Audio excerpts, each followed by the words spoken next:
से तर्क शक्ति बढ़ती है। अरे गजब हो गया, तर्क शक्ति बढ़ती है। आप यदि बच्चों के जीवन में, बच्चों के व्यक्तित्व विकास में तर्क शक्ति बढ़ाना चाहते हैं, उनके व्यक्तित्व विकास करना चाहते हैं, तो बच्चों को स्वाध्याय की राह बतलाइए, बच्चों को स्वाध्याय की दिशा से जोड़िए।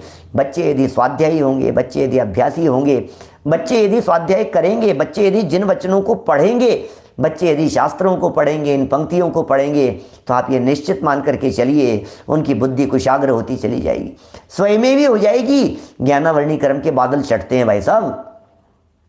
स्वाध्याय, इसका मतलब पहले कभी ज्ञानावर्णी कर्म कैसे बंधा था? स्वाध्याय की विराग, अरे क्या करना है, अरे बेकार की चीज़ है, अरे कौन पढ़ेगा, मुझे नहीं पढ़ना, बेकार है स्वाध्याय, स्वाध्याय का नाम मत लेना मेरे सामने।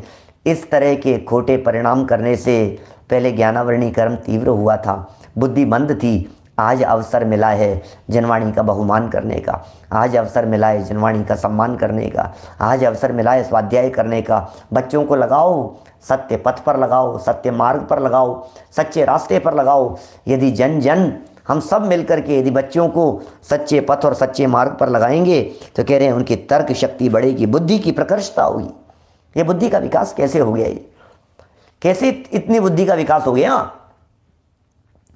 हमें तो लगता ही नहीं था, क्या हमें तो लगता ही नहीं था, ये तो ना समझता बिल्कुल। अरे आपको पता नहीं है, अरे क्या विकास हो जाता है थोड़े समय में ही। आपको स्वाध्याय करने से थोड़े समय में ही आपको ये बड़ा महिमा आने लग जाएगी, उसका विकास हो जाएगा, बुद्धि का, क्षयोपशम का, शक्ति का, सामर्थ्य का। ये सब, ये जो ज्ञान के जो बंद दरवाजे हैं, ये सारे दरवाजे खुल जाएंगे, बशर्ते कि रुचि पूर्वक स्वाध्याय करना, मन लगा करके स्वाध्याय करना। मैं नहीं कह रहा हूँ स्वाध्याय के विशेष महत्व की चर्चा करते हुए। मूलाचार में आचार्य भट्टकेर कह रहे हैं, मूलाचार ग्रंथ लिख रहे हैं आचार्य भट्टकेर स्वामी, ये क्या